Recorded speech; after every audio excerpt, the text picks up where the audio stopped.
Welcome to the Remington Kuhn Show. This is episode number 12. I'm here with hockey expert Mateo Gardella. What's up?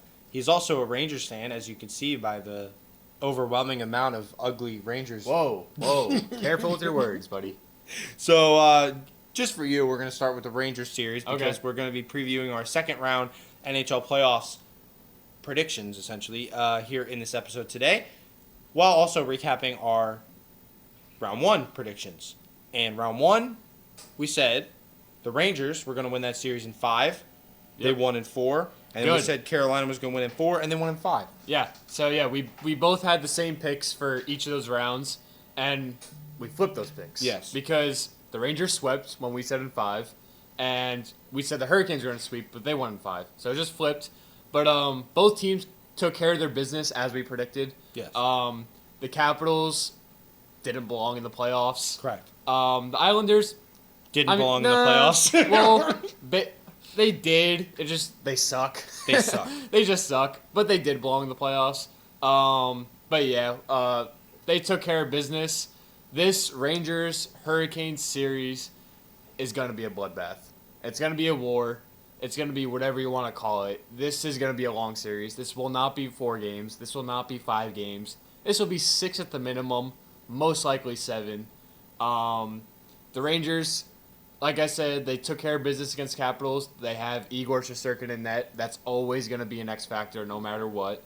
Artemi Panarin, they do need him to step up 5-on-5. The Rangers rely still too much on their power play. Alexis Lafreniere wearing his jersey right now. They do need him to step up 5-on-5 as well. He did have 4 assists, though, in the first round. So 4 assists, 4 games. That's 4 points.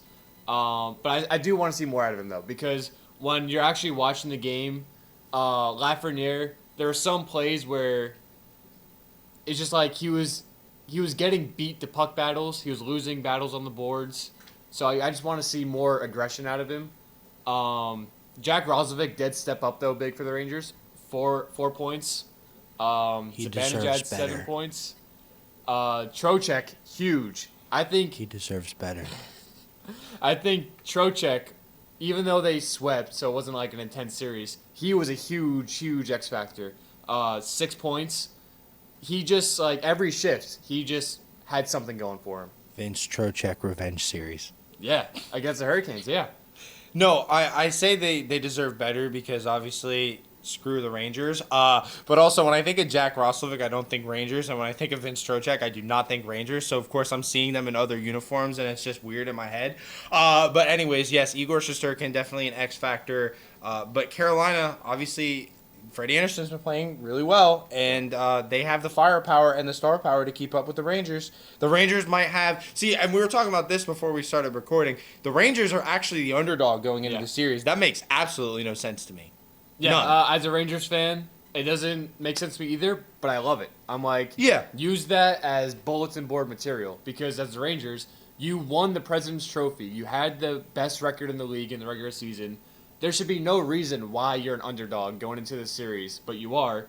So use that as bulletin board material. Use that as motivation going into the series. And you think back to 2 years ago when these teams met in the playoffs. They went 7 games. Yeah. The home team won every game until Game 7, and the Rangers stole that series. The Hurricanes were favored in that series. They're But rightfully favored so, again. though. Rightfully so. I think the Rangers should be favored in this series, but they're favoring the Hurricanes slightly. Yeah. Either way, I think this is as close of a series as you're going to find in the second round. These two teams know each other very well. There's a Metro Division showdown to see who the true alpha team is in the Metro Division. 2 of the 3 best teams by far in the entire Eastern Conference. And again, if you would have asked me before the postseason, and I did say, no team other than the Panthers, Rangers, or Hurricanes is coming out of the Eastern Conference this year. Those were the 3 teams that could legitimately win a Stanley Cup. And all 3 of those teams are still here as we reach the Final 4 of the Eastern Conference. The only team that does not belong is Boston, but Jeremy Swayman willed his team into this. And that tells you how much a goalie can do for you in the second round. That's why I do believe this is a 7-game series. I think the Rangers, on paper, are the better team. And I think Igor Shesterkin is going to play out of his mind, like he always does. Needs to. But with that said, I am still going to take my boys, the Canes, in 7 games in this series. I think it has to be a 7-game series. You think back to what happened 2 years ago, 2022. It was Rangers in 7. I think this is going to be a very similar series. You mentioned bloodbath. I think that's a great description of what is about to happen. This is going to be a hockey fan's delight watching these two teams go head-to-head. And if I had to pick an X factor, you were talking about Lafreniere. I do like Roslovic, but here's a weird one. So for me, I think the X factor for the Rangers is going to be I like Adam Fox. I think Adam Fox, I mean, obviously he makes an impact on the game every time, but if the Rangers are going to win this series, it's because Adam Fox, the quarterback of your power play unit, is going to go off. And Adam Fox has the ability to go off because he's a top 5 defenseman in the National Hockey League, but I think if the Rangers are going to win this series, they need him as well as Shesterkin. And anytime I say X factor, I'm not counting goalies, because pretty much any of these teams you could say their X factor is their goalie. I'm not counting goalies. I'm saying aside from the goalie, who's the X factor? I think it's going to be Adam Fox. And for the Carolina Hurricanes, it's playoff Jake Gensel. Obviously, he is going to be a key player for the Hurricanes. He's had success against the Rangers in his career, and he's had a lot of success in the playoffs, especially big games. He's going to score a lot of goals for the Hurricanes, and that's going to be the recipe to success. Yeah, I think in this series, particular for the Hurricanes, they do need Sebastian Aho to step up a little bit. He had a little bit of a, I don't know if down series is the right word, but against the Islanders, who play a really good defensive style. So give the Islanders credit there that the Hurricanes at times struggled to score goals. But they need Aho to step up. He had 3 points in 5 games against the Islanders. Against the Rangers, with Shesterkin, you're going to need more out of Aho. And you can't have your first line being a minus in a series against the Islanders. I mean, they're still trying to build chemistry, of course, with Jake Gensel, Sebastian Aho, and Svechny. But at the same time, it's like, you can't be a minus against the Islanders. I mean, that's just not, so if those guys were not playing up to par, that's the reason that they didn't sweep the Islanders. But you're going into a new series. You got rest now, and I think it's going to be. Both teams have lots of rest. And my prediction, I think this prediction is the hardest in the second round for any series. Yes. I can't go against my team. I know. I just can't. Rangers in 7, but I don't think that's a biased pick at all, though. Like, no, I understand this series can literally be a coin flip. Yes. Like, it can go either way. Yes. And going back to 2022, where the Rangers won in 7, the core of both teams are still there. Yeah. So even though the depth and like Jake Gensel, the trade deadline, all those pieces are different, but the core of both teams are still there, which makes me more confident as a Rangers fan that they can repeat the Hurricanes and go in 7 as well. Because you've already done it once, you can do it again. Yeah. I don't know how they stack up against Florida, and we'll get to Florida, but these two teams are as even as it gets. Yeah. I mean, seriously, the battle of the Metropolitan Division, and whichever team wins could very, very, very easily win the Stanley Cup. It'll probably be the best series in the second round. It will be. It absolutely will be. And that's the thing. We also mentioned, and this is the last thing I'll say about the series, both of these teams could basically sleepwalk through the first round. You're playing the Islanders and the Capitals. They both took care of business. They're both coming off tons of rest because they took care of business. So, and now you just have this clash of heads in the second round between these two alpha dogs, and they're just like, This is the second round version of the first round Dallas Vegas. Oh, absolutely. This is what that series is. Like Dallas, because we're recording this today on Sunday before the Rangers play Game 1. Correct. And Dallas and Vegas are playing Game 7 later tonight. So Dallas and Vegas are going to Game 7, as we both predicted. Yep. And that's what we're both predicting Rangers and Hurricanes will go. I'm just so excited for this series. This is by far, this is the one I'm most excited about in the second round. Rangers, Hurricanes is going. I'm not missing one of these games. I'm telling you, I will not miss one of these games because this series is going to be nuts, and it's going to be storylines. Who's going to get hot? I mean, dude, let's actually do this because I want to do this. We have to pick an X factor every time. And I already picked mine. I picked Adam Fox and Jake Gensel. For you, I need to know, is it Lafreniere for you for the Rangers? Or is it Artemi? Because we were talking about Artemi. I think this, because the Capitals, like we mentioned, they don't belong in the playoffs. So that one's kind of a sleepwalk for the Rangers. It has to be Artemi Panarin. Mm-hmm. He, like, Zibanejad, we had some doubts going into the playoffs as Rangers fans. But he proved it. 7 points, 4 games. I'm not worried about Zibanejad.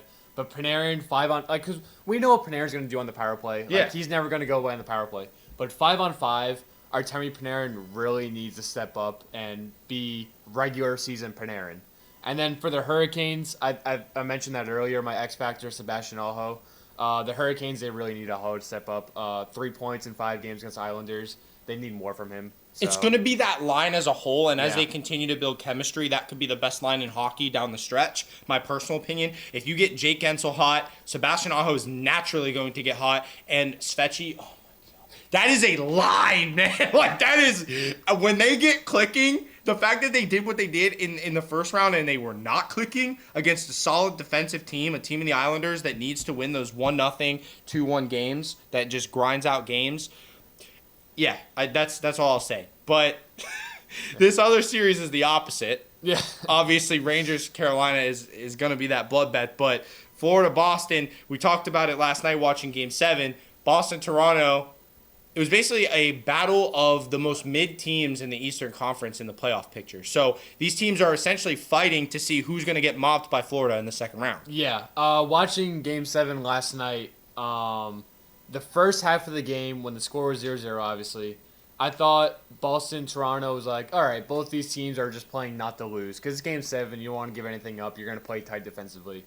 And then in the second half of the game, when it was still 0-0, I was like, okay, both these teams just suck. Like, they're not playing not to lose. They can't do anything because they just suck. Yeah. And it came down to a goalie battle of Jeremy Swayman, deservedly so, and Ilya Samsonov. Yeah. Where I don't know why he was in a goalie battle, but hey, he stepped up last night. I'll give the Maple Leafs credit. Oh, yeah. He stepped up last night.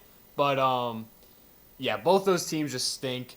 Like you said, it's just going to be Florida mopping the floor with Boston, in my opinion. Playoff Bobrovsky, as we saw in round 1, is still playoff Bobrovsky. He's not going anywhere. Matthew Tkachuk stepped up. Carter Verhaeghe, every single year in the playoffs, always scores clutch goals, whether it's overtime, late in the third period, or whatever. Carter Verhaeghe is always there. Obviously, Alexander Barkov. Florida is just too much to handle for the Bruins. And that was Tkachuk last year in the series with Boston. Florida goes down 3-1. Matthew Tkachuk, obviously Verhaeghe, but Matthew Tkachuk was the main reason why they came back in that series. And roles were reversed, right? Boston was the number 1 seed. Florida comes in as the final wild card spot, which they stole from the Pittsburgh Penguins, by the way. And they take a run all the way to the Stanley Cup final. They didn't belong there, but they were proving themselves every step of the way, saying, we are that good. And this year, the regular season, they showed that they are that good. And now they get to play like a roles reverse type series with Boston. This is just going to be... It's going to be cats is what it's going to be. I mean, these guys are going to sink their claws into the Boston Bruins, and they're going to expose every single weakness in that team. Because that downfall of the Bruins is finally happening. They have been regressing, but like not at a high pace like people expected them to. With Bergeron retiring, Krejci retiring. Pasternak finally stepped up in Game 7. They need that, just like the Rangers need Jim Panarin. Montgomery, the Bruins coach, called them out after Game 6 when they lost. I don't remember his exact quote, but he said something along the lines, we just need more out of pasta. Like, he's single-handed. Like, in the playoffs, you never see a coach call out not only a player, but your superstar player, your best player. And Jim Montgomery, after Game 6 when they lost, he said, we need more out of pasta. And Game 7, overtime hero, 1-1 game, Pasta steps up. And even if he's hot, I don't think Boston stands a chance against Florida. Because Boston needs more than just Pasta. Yes. Marchand did show up in round 1. He was the best player points-wise for Boston. He had 8 points in 7 games. So Marchand's going to be there. Pasta's going to be there. Yep. But you really need Jake DeBrusk. I mean, he played well in the first series as well. 5.7 games. But a -3. Yeah. So you need DeBrusk to be better 5-on-5. You need Hampus Lindholm. He actually played really well that series. Charlie McAvoy, I feel like, does need to step up, though. I feel like I didn't see enough out of him in the first round, especially 5-on-5. Well, all these guys, we want to see more from them, but we're not going to see much more of them because the Florida Panthers are about to destroy them. Yeah. So I think playoff Bob is real. We've seen it time and time again. And I said, my X Factors, without saying my actual X Factors yet, are obviously Tkachuk and Verhaeghe because they're the most proven clutch scorer, playoff performers in this series. The only thing is Jeremy Swayman. Jeremy Swayman, hottest goalie in the NHL. You mentioned it earlier, .950 save percentage in round 1. If it wasn't for Jeremy Swayman, I'm not even gonna say it, but Because he had a 950 save percentage across 6 games. Yes. It wasn't like it was 4. Now, 7-game series, he played 6 because Linus Ullmark started game 2. Yeah. So, which I'm not going to get into it, but I feel like that was a bad decision. But they made a good decision after that, starting him the rest of the way. Swayman's that good of a goalie. I think it's more so if the Panthers score a lot of goals, which I think they will. It's more so the Bruins' defense other than Swayman. the Lightning would have beat the Bruins in the first round in the playoff Yeah. series. So the Panthers just beat the Lightning in 5 games. Now they have a cakewalk with Boston. This is not the same Boston team Well, anymore. Lightning Bruins, though, would have gone 7. Lightning Bruins, I don't think would have gone 7. And shout out Vasi because that one game, Vasi versus Bob, was probably the best goalie matchup I've ever seen. When those guys were just going back and forth saying, it was game 2. I can do better than you, and just one-upping each other back and forth with these ridiculous saves. And that's going to happen at least once in this series. That's why I say Cats in 5, because I do think Jeremy Swayman outduels my boy Bob at least once. But I still think the Cats are taking the series, and they're going to make quick work of Boston. Yeah, I matched you Cats in 5, but I don't want to say it felt weird to say Cats in 5. It's that I wanted to say Cats in 6, but I didn't want to do the same mistake I made in round 1. Yeah. Where my round 1 prediction was Cats in 6 over the Lightning, and the Panthers ended up winning in 5. You gave them too much Because credit. I gave the Lightning too much credit. I gave like Vasilevsky too much credit, Kucherov, all of them, and deservedly so. I feel like, but Yeah. also with Panthers in 6 over the Lightning, I didn't give the Panthers enough credit. Correct. So that's the mistake I'm not gonna make right now. I'm not gonna give the Bruins too much credit, but I'm gonna give the Panthers the credit they deserve, and they're just gonna win in 5 again. I would be shocked if this series goes longer than 5. I would not be shocked wouldn't if be this shocked. was a sweep. The only thing I'd be shocked about in this series is if the Bruins win, or if this goes to 7. If this goes to 6 and Panthers win, I'm not shocked. I would be. But if this goes to 7, then that's where I'm shocked. With the Panthers winning, of course. Okay. That's fair. Yeah. For the Panthers, I think there's 2 guys I'm going to name that are going to score multiple goals in this series on Jeremy Swayman. Vladimir Tarasenko and Evan Rodriguez. Look out for those 2 because you have the alphas. You got Matthew Tkachuk. You got Verhaeghe. You have to look at the depth of this Panthers team. Tarasenko, Evan Rodriguez. Those are my guys to watch in the series. Yeah, my X Factor for the Panthers, I think it's going to be an obvious one. Matthew Tkachuk. He's just the engine on that offense. Where's the low-hanging fruit? Mike, where's the low-hanging fruit over here? I can't see it. I think he just took it. The low-hanging fruit. He drives that offense. He's the catalyst on that offense. It's just the offense runs through Tkachuk. So, Of course, yeah. And then the Bruins, I want to say Swayman, but we said we're not going to do Yeah, goalies because for obviously X it Factor. would be Swayman, Yeah. but But I'm going to say it has to be Charlie McAvoy. Like, I think the Bruins need to see more out of that McAvoy. Now, he did have 4 points in 7 games, which isn't terrible for the defenseman, but for McAvoy, you want to see more. His plus-minus was 0, so which means on 5-on-5, he was just kind of there. I'm going with McAvoy. I'm in on McAvoy. I'm going to double down. Because, on like, you McAvoy. know what Pasternak's going to do. Yes. You know what Brad Marchand's going to do. And then, so that just leaves us with McAvoy. I think Charlie Mack's one of the most underrated defensemen Yeah, in he the league, is. too. I love McAvoy. I think McAvoy is in that Adam Fox tier. He deserves better. I think McAvoy's in that tier with Adam Fox, Yeah. Quinn Hughes, Cale Makar. Let's move on to the Western Conference. East Coast, Beast Coast. West Coast, Best Coast.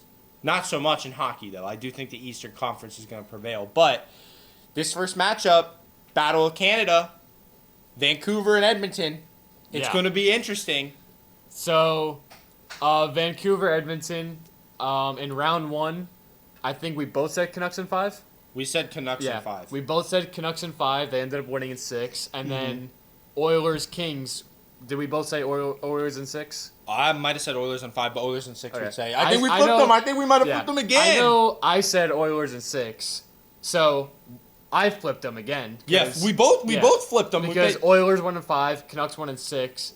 Going into this series, I really, really love the Oilers going into this series. Because the Canucks, in my opinion, did not show enough against the Predators. Their offense lulled. Yeah, and I was just about to say, I hate to say this as a hockey fan, especially during playoff time, the Canucks Predators series was boring. Oh, it was boring. That's fair to say. Every night I looked forward to watching those games. Yes. I thought it'd be a good game. That was like the most boring series I ever watched. And then Game 6, where the Canucks closed it out 1-0. That's like one of the most boring playoff games I ever watched. Hockey, baseball, Especially football. an elimination game. What the heck, man? Like Predators, just I don't know. So that series was boring. The Canucks in a boring series didn't show me enough. Didn't get me excited really. And then the Oilers, they just demolished it's the Kings. the opposite. Yeah. Yeah, we thought that's what the Canucks were gonna do to the Predators, but they didn't. McDavid, absurd 12 points in 5 games in the playoffs. It's not like in the regular season in a 5-game stretch he played the Coyotes, the Ducks, the Kraken, all those low teams. He put up 12 points in 5 games in the playoffs. And him and German Gretzky are now both top 5 all time in points per game in playoffs. Yeah, Leon Draisaitl. And then Zach Hyman, 7 goals in 5 games. Continue your career year, Yeah. Mr. Hyman. I mean, Like, the Oilers right now are firing on all cylinders by a landslide. and they get to play a third string Yeah. goalie, which And- Stuart Skinner and- also is. Well, I was about to give Stuart Skinner some credit. Stuart Skinner played a solid series. Now, the Kings didn't really show anything, but Stuart Skinner had a 2.59 goals against average with a 910 save percentage. Like, that's not terrible. Skinner! Yeah, it's not terrible, but the Oilers are clicking on all cylinders. The Canucks aren't. Thatcher Demko's out, which is huge blow for them going against the Yeah, Oilers. I was going to say. And then Casey DeSmith is out. So they're on their third string goalie, which I don't know how to pronounce his name. He was like a 6th-round pick or something, yeah, it's like too. Solovs or something. Solovs I don't know how to or pronounce something, his yeah. name. But Solovs did play really good in that series, though. Yeah. Well, you need him to, right? I mean, your season's riding on this kid, and what a terrible situation to get thrown into. But either way, man, I think the Canucks. Listen to this. I think it was a smokescreen series for them. You think so? I think they just coasted the whole time, and they're gonna come in and they're gonna crap on Edmonton. It's gonna be a 7-game series, and the Canucks, without even writing it on my paddle, Canucks in 7. Canucks in 7? It's a bold prediction because of what you just said. The Canucks looked horrible in the first round. I'm not denying that. The Oilers looked unstoppable in the first round. I'm not denying that. I think it was a smokescreen. I think Rick Tocchet's going to get the boys ready to go. I think they're going to come out firing. Brock Besser's been crazy. Brock Besser's might be the only guy that didn't lull in the first series because he scored 4 goals. Yeah, he was great. Besser's awesome. JT Miller's awesome. Quinn Hughes had 5 assists in 6 games. Pedersen didn't play like Pedersen. Okay. No, he was. And I'm just gonna flat out say it. He was terrible in the first round. I wasn't gonna hate on him that bad, Yeah. but yeah, He was he was terrible. bad. He was bad. But it's not gonna. It's again. I feel like that was a deceiving thing to see because the Canucks team that I watched all year is a team that's fun to watch, a team that can score goals, and they're good. They're a pretty complete team. Now, obviously, not having Demko, who's a Vezina finalist, that's huge for them. I get that, but. And if Demko was in this series, I might even say less than 7 games. The reason I'm saying it goes 7 games is because we don't know if Demko's even going to come back. And I know you were going to say something about that, but I just feel like the Canucks are getting slept on because of the performance that they put out in the first round. But I think here's what I'm going to say. I don't think Predators were given enough credit because they were locked down in that series. They weren't allowing hardly any shots on goal. They were blocking like 30, 40 shots a game, it seemed like. And obviously you're going against UC Saros. So the Canucks couldn't get anything to go there. It felt like they were forcing shots and they were just getting blocked and they weren't getting any good looks at all. And it's like not having an open shot in basketball. What are you supposed to do? I mean, yeah, you want to manufacture offense, but when a team is that sound defensively, what do you want them to do? And the Oilers are the opposite. They are an offensive team. They don't have the defense to shut down this Canucks team like the Predators did. The Predators were a tougher matchup for Vancouver, whereas against this Edmonton series, I feel like this offense is going to let loose, and the Oilers have already been letting loose. So this is going to be, I think, a more competitive series than people think. This is gonna be a very high-scoring series. Yes, I think absolutely. And then my prediction is Oilers in 6. Okay, well, Because, I'm going to write. There's a chance that Thatcher Demko doesn't play at all in this series. Mm-hmm. I was reading a report that he was skating on the ice, but only for a little bit, and there's still a long ways to go for him to come back. So, Oilers in 6, Demko not likely playing in the series changes so much. And I'm judging this based on what we saw in the first round. Like, Yeah. I'm throwing the regular season out the window. Uh, Well, not out the window completely, but you know what I mean. That's why I'm not, Yeah, is because I but don't want to do recency Let me bias. reword that. I'm not throwing it out the window, but this pick is more based off of what I saw in the first round. The Canucks didn't show me anything, and the Oilers showed me everything to pick them. I didn't that's give why- the Predators enough credit. Yeah. They were one of the best teams in the NHL down the stretch Yeah, to get after themselves the in the All-Star break. playoffs, Yeah, after the All-Star and they shut down that offense. Yeah, but I saw in the first round, I saw so much more out of the Oilers than I expected. Like, their defense was actually good. Dude, the Kings Stuart- suck. Stuart Skinner played good, which I did not expect. And then, The Kings suck. I and mean, then not that I expected it, but it definitely wasn't a surprise. McDavid putting up 12 points in 5 games. that's what he's supposed to Like, do. this He's guy is McDavid. unconscious when he plays. So, I mean, I'm like Oilers in 6, and if Demp goes out the entire series and the Oilers keep up their high-powered offense, don't be surprised. Oilers in 5. The Canucks like pissed me off with how they played in the first round. Like they flat out sucked, which is why I have no confidence with the Canucks going into this round. Nah, man, I still got the Canucks coming out of the West. I And- think it was a smokescreen. Not to cut you off, but Yeah. before the first round started, like going into the playoffs in general, my pick would have been the opposite. Yeah, I would have yeah, said Canucks in 6. So that's how much the first round result swinged my pick. That's crazy. Because before the playoffs, I predicted this matchup in the second round. I was going to say Canucks in 6, but based off the first round performance for both teams, Oilers in 6. I would see. Here's the thing. I would respect you more if you said it's because of Demko, but you're admitting that it's mostly because of what you saw from these teams in the first And round, which Demko's I don't like. That. Demko most likely won't play in the second round. But if it's more about Demko, then I'm like, okay, that's fair. I understand if you don't have your starting goalie, you don't want to value them as highly. If Demko was there, this would be a 7-game okay, series. okay, so And, you do think that makes a difference? No, of yeah, course. it for sure does. So- So Demko's a Vezina caliber goaltender. Okay. So this would be a 7-game series if Demko is there, and then at that point it's a coin flip. Okay, so X factors. Let's do that quick. Okay. Who is the X factor for the Canucks? If they were gonna win this series, who is gonna be him? It has to be Elias Pettersson. has to be We Pettersson. both mentioned Yes. that. Well, I mean, I went out and Yeah, said yeah. it. He sucked in the Yeah, first yeah, round. you did. I'm calling him out. Yeah. I'm calling out Yeah. Pettersson. The whole media world is calling out Pettersson. Yes. They're just not seeing enough with him, or enough of him. Excuse me. Pettersson, I think, is the obvious X factor for the Canucks, who they need to step up. Because I think Brock Besser might be one of the most reliable goal Yeah. scorers in the league right now. Best release in hockey. This guy is unreal. He is having a breakout year. He had a breakout year years ago when he was scoring like crazy. Yeah. But then he kind of, tailed off a little bit. This year we saw the real Brock Besser emerge once again. Will the real Brock Besser please stand up? He stood up. He scored 4 goals in that series. He's going to keep scoring. They need Pettersson. If they get the production out of Besser and the production out of Pettersson, Quinn Hughes needs to... I'm just confused about Quinn Hughes. He's an offensive defenseman, I get it, but you still got to play some defense, brother. I do think Quinn Hughes was hurt, or It's still is possible. hurt now. Yeah. But I do think in that first round series, Quinn Hughes did get hurt. That's because possible. there are certain situations where he didn't look like normal Quinn Hughes, Nope. and that's not like Quinn Hughes plays differently in the playoffs. Like the way he was playing, it looked like he was hurt. I agree with that statement. But we don't want to speculate. Yeah, either. exactly. So, we made our picks, and let's go on to this last matchup because this is an interesting You'll one. do Oilers X Factor. Oh, Oilers X. I thought it was obvious. Connor McDavid. Who else on that team The- other than it's- McDavid and it's Draisaitl is similar- going to be the X factor? It's similar to my Panthers X Factor pick with Kachuk. I mean, the Oilers offense just runs through McDavid.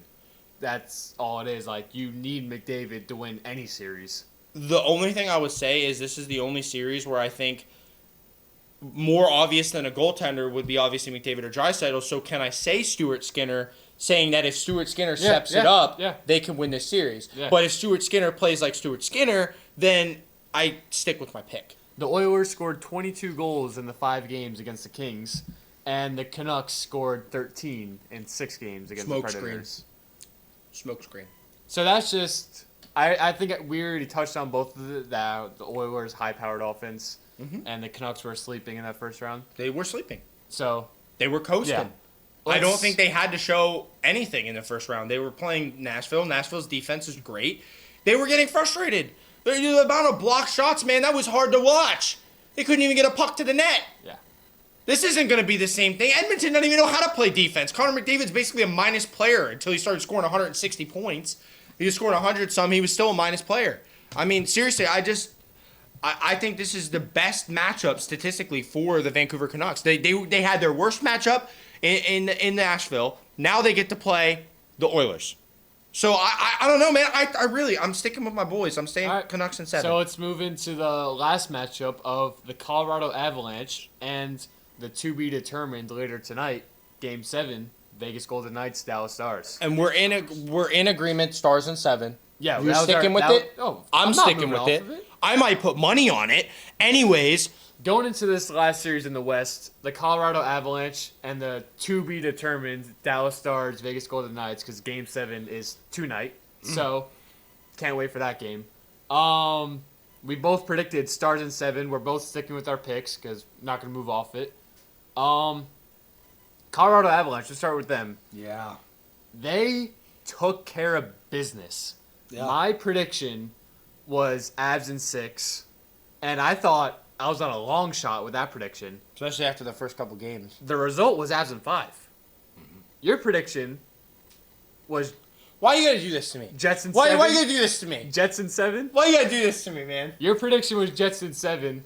I felt weird going Avs in 6 after you made the Jets in 7 prediction. The storyline of that series was the Avalanche offense and Connor Hellebuck having 6.5 GAA or whatever. having like a 5 or a 6 goals against average. That was the storyline of that series of Connor Hellebuck. We're not gonna say didn't show up. It's just the Colorado Avalanche exposed the entire Jets roster. They're that good. They're that good. 5 games. McKinnon, 2 goals, 7 assists, 9 points. Rantanen, 2 goals, 7 assists, 9 points. McCarr, 2 goals, 7 assists, 9 points. The big 3 did it again, and they exposed Hellebuck. And it's just, dude, if they stay hot, who's beating them? Who's beating them in the West? I mean, seriously, they've done it before. We've seen them win a Stanley Cup like this. Well, it's who's beating them in the West. It's you got to remember Alex Georgiev's in net.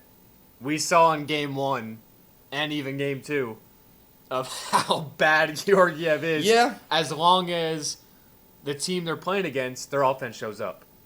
I agree. That's what it comes down to for the Avalanche. Can Georgiev keep them afloat? Dude, I think the most entertaining Western Conference final at this point would be Edmonton versus Colorado, just because you got 2 very mid, very mediocre. I wouldn't even say Georgiev's mid. I would give Skinner might be mid. But Skinner's better than Georgiev. yeah, but those offenses, though, Yeah. you got McKinnon, McDavid.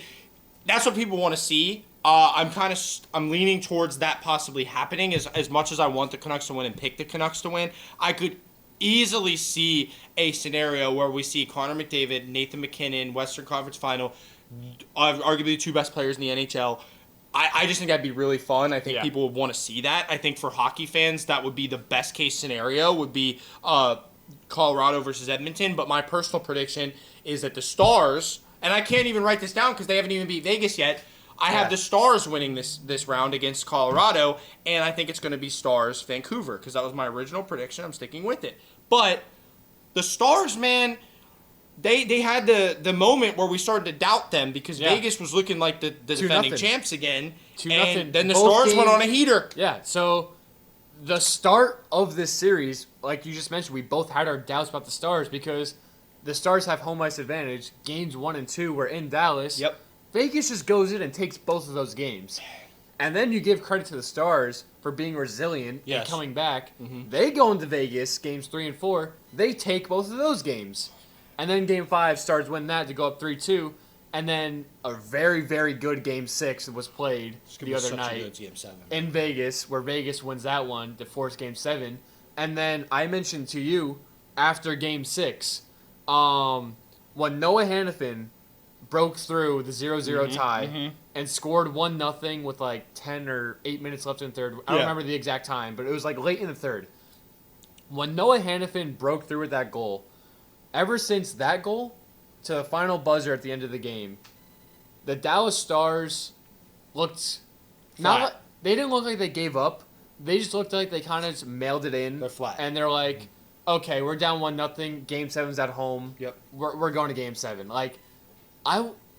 It really made me. I mentioned it too when we were watching the game together. It really made me mad that the Stars didn't show any aggression after that goal. Like, they just accepted their loss, kind of. No There's, urgency. They looked dejected. Nothing, No yeah. urgency. No nothing. And then when they pulled Jake Ottinger with 2 minutes left, once again, no urgency. No life. No nothing. Like, your net is empty, and you're not pushing for any offense. You're just coasting out there. And then Mark Stone ends up scoring the empty netter to make it 2-0. So it's like, I said this to you once again after the game. I was like, if the Stars lose Game 7, I solely think they lost this series because of the final 10 minutes they played in Game 6. Yep. There was zero pushback from them at all. That's the other thing is Vegas, they just want a Stanley Cup. I mean, and we talked about it in our initial predictions. Vegas being The 8 seed. Yeah, the 8 seed is absolutely bonkers, and Dallas is rewarded with playing Vegas in the first round. And man, this is kind of what we expected. We expected this to be a 7-game series. 100%. Vegas, but probably not the way that it went though. 2-0, 3-2. and it's the opposite of Boston Toronto, where in a sense where Boston Toronto was. I'm saying snooze fest, not as much as Vancouver, Nashville, but kind of. No, I mean, Boston the games Toronto have is not been a snooze fest. the games were just. There wasn't a team asserting their dominance. Yeah. Whereas I'm saying this series, it's okay, Dallas looks really good. Yeah. Vegas looks really good. Dallas looks really good. It's the opposite.